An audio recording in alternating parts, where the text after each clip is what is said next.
I just need to clarify, why is it that some have received their contracts, others have not? And the Omaris training that I last attended said that people will only be contracted will receive contracts only for the period of the contract that they already have that's left. And today you were saying that we will all be contracted for 5 years and then it will be automatically renewed. So just a little bit of clarification on that, sir. Thank you. So I'll answer about the duration of the contract first. The transition procedures, the policy document that governs the whole civil service, says that if you're currently on a contract, you receive the balance of your current contract, and everyone else can receive up to a maximum of 5 years. So everywhere else in the civil service, it is the balance of the contract, or it's up to the permanent secretary up to the 5 years. The permanent secretary in education, after discussion with us, has said that yes, because it's automatic renewal, that wherever possible, he will issue up to the straight 5 years. Bearing in mind, though, that in the ministry, you don't want 10,000 contracts expiring on the same date in 5 years' time, okay? So some contract durations are still less than that for the administration within the ministry. But because you have an automatic renewal, the next contract will be the 5 years, okay? Now the second part of that question that I didn't write down was, why haven't some people gotten their contracts? I sent an email last night saying, why haven't some people gotten their contracts? But I haven't got a response yet. Okay, so there was a full list. All I can say is that we can check it. If you see me after, like specific people, I'll take your TPF and I can check specific people. But in general, the ministry did say that they were working on a list of who was missing so that we can check it back with the payroll steps. Thank you, sir.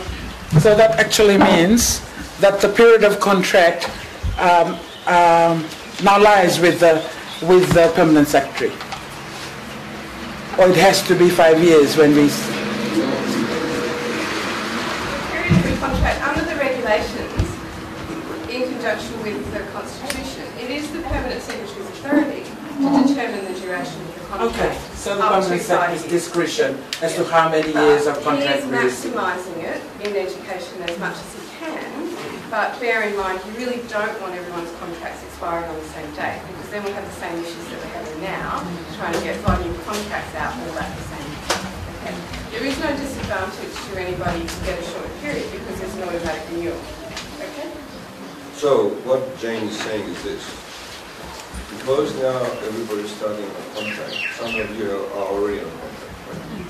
Now because we've got this now 5-year rule of time, if for example all of your contracts all started on the same day and ended on the same day, it can become hugely problematic for administrative side purposes.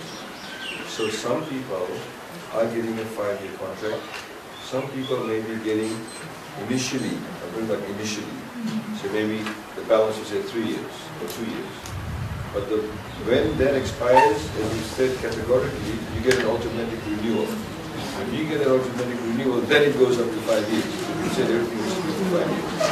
So only for the initial stage, some people may get it for less than 5 years. That's why. Thank you, sir. That's much clearer than what we received. Yeah. Look, I have to apologize again. I could have done this sitting down in Fiji. I have to apologize on behalf of the Ministry of Education. They have goofed out. They could have a lot better communicated things. You find that a lot of the areas they have not communicated well. They have not been actually quite empathetic in the communication skills.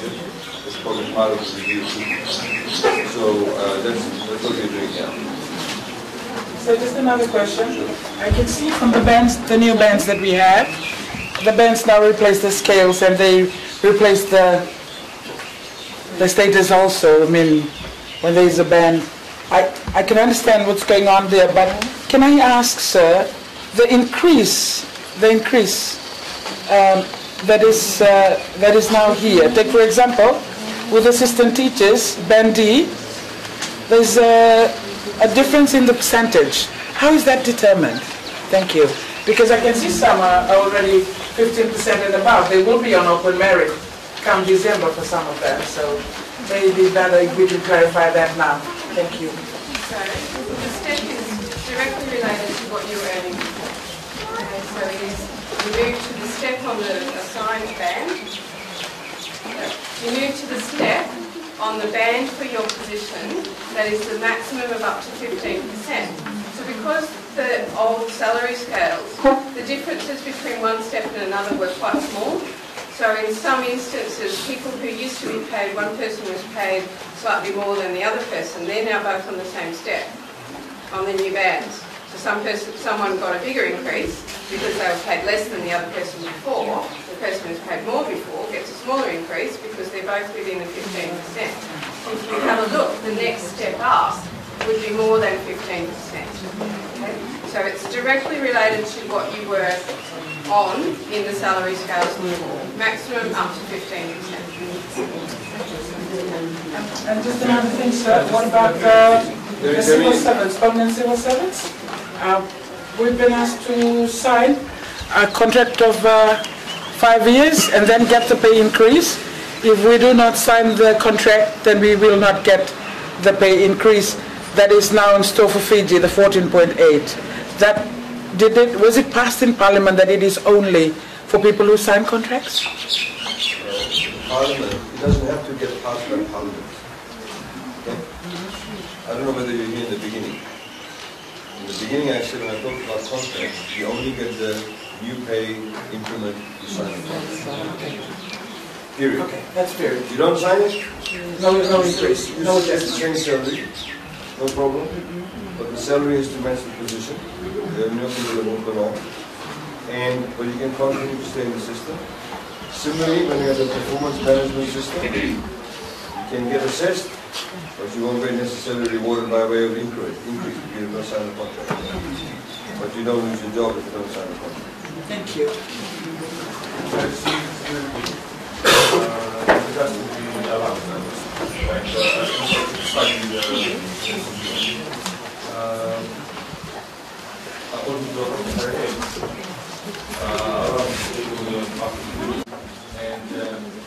I have signed for that.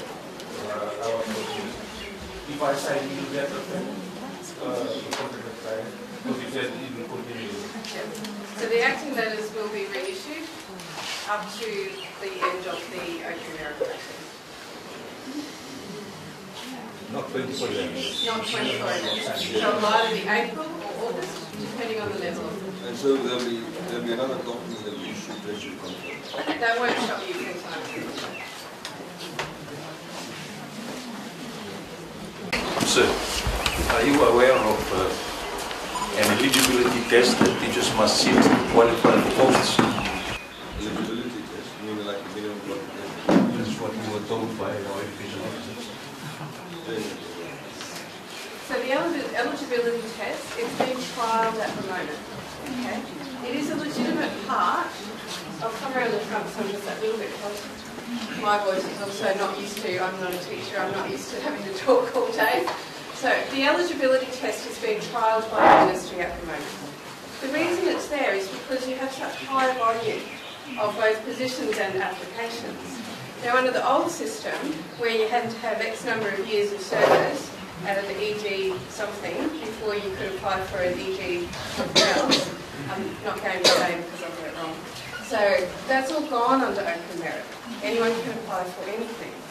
But what we don't want to see is a classroom teacher applying for a Bandel position when they clearly don't have the knowledge and experience required. So the eligibility test is just about that. Okay? It's about making sure it's replacing the old sort of seniority requirements with knowledge and experience requirements. The one that's out at the moment is a trial, okay, to make sure that they get it right. When the program is published for the advertising of the job, it will include the dates that the eligibility test will be run before real. Okay? And how it will work is if you want to apply for those Bandel positions, then you'll have to get pretty high score in order to be eligible to apply for those jobs. So in HR terms, it's like a long listing tool. Okay? And then we know that the people applying will stand a reasonable chance of decently competing for that particular position. So the ministry, with us, is refining those questions at the moment, making them more specific to the job. So we know some of the old questions weren't. Okay, they were more around admin. Okay, so the new questions are more around the actual requirements of running a school. Admin is hard, but it's only one part. I am an ECE educator, and listening to the speech that you were doing today, how about ECE sector? Because you know, for ECE educator, that is the foundation of all. Can you just explain about this? So early childhood teachers, the positions are also evaluated. They're on the same band as the primary teachers.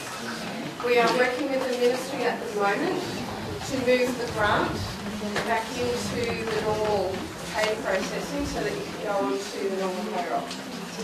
So that, you all know the history better than I do. Originally it was co-funded and now it's fully funded.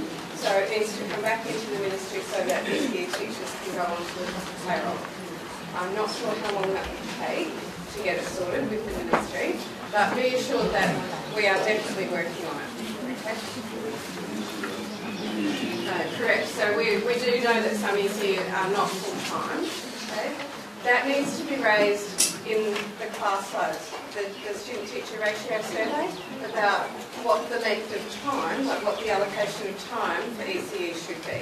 Okay? And in the meantime, you'll get the hourly rate on that band E. Okay? If you want to raise any issues after this specifically and individually, James will be outside, you can talk to her directly. Or alternatively, you can, or I should say, you can also send stuff in the email, the email address that we gave you. So I hope this was informative for you, and I hope it's provided clarity. Let me reiterate the main points again. Let me start off with the negative, and I'll talk about the positives. The negative thing is that the Ministry of Education administratively has not done the right thing on a number of occasions. They have not necessarily communicated the right information to you, or enough information to you. There is obviously there was resistance to the OMRS. They are now on board, and we are dragging them along with us. They issued a number of administrative changes within the manner in which the administration of the Ministry of Education is actually handled, the structure, etc. That's been worked upon, that's the good news about it. In respect to positive things, you get contracts for 5 years. Of course, in the initial stage, like I said, for administrative purposes, then I give you 3 years or 2 years. But the moment that expires, it automatically gets renewed for 5 years. Makes it a lot easier. Once your contract expires after 5 years, you get an automatic right of renewal. If you apply for a job within that period of time for a different position, then that new contract kicks off from there. So you could essentially have a period of 8 years without necessarily going to get a renewal as such. So that's the other news. The other news, of course, is that you, those of you who are active, will continue to act in such time as the OMRS is exhausted, and it's definitely that will take up to April or August of next year. The other issue, of course, is that in respect of your contracts, you eligible for loans and all of that, the private sector has come out very strongly and made statements on that. The other issue, of course, is that there's a review that's going on in respect of EMS, the performance management system, that will give you an opportunity to be able to move within the scale, within a band itself.